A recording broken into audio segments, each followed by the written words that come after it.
What a contrast we have between Moshe, the leader of the Jewish people, and Pharaoh. This week's Sedra introduces the 10 plagues. Why is it that Pharaoh didn't let the Jewish people out? Why did he continuously say, no, I will not let your people go? The commentators explain that when it came to the original plagues, Pharaoh wasn't affected. He didn't care because it wasn't affecting him. If I'm not in pain, I don't care about your pain.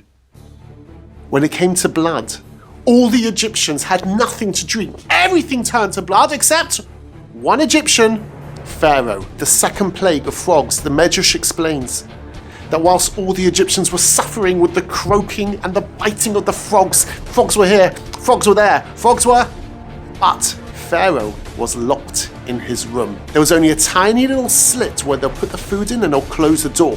It was only when one frog sneakily jumped into his mince pie, and when they brought the food to Pharaoh, opened the slit, put the food in, closed the slit quickly, Pharaoh went to eat his mince pie and there was a frog.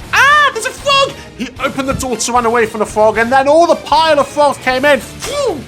And only then did Pharaoh say, we gotta get rid of these frogs! When it came to the third plague of lice, yes, here it did affect Pharaoh. But you know what? I just can't give in. When it came to the fourth plague of wild animals, Pharaoh ran into his palace and locked the door. You can imagine outside people banging on the doors. Let me in! Let me in! But Pharaoh didn't care. Why? Because I'm safe. And when it came to the fifth, the plague, which killed all the livestock, okay, so it hurt Pharaoh a little bit, but he said, you know what? It's okay.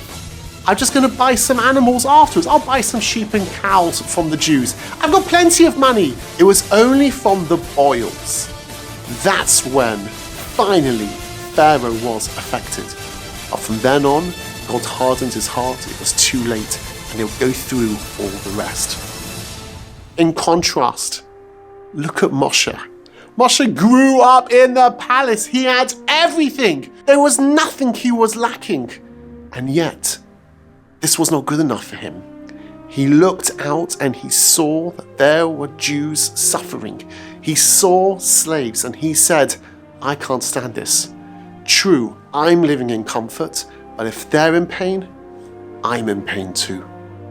A taker only sees life through their own lenses, through their own eyes. It's only if I'm in pain, then I do something. But if I'm okay, then the whole world's okay. But a giver doesn't look through their own eyes. They look through the eyes of other people. And if they see someone else suffering, then your suffering is my suffering. Be great, be a giver, and put yourself in their shoes. Shabbat Shalom.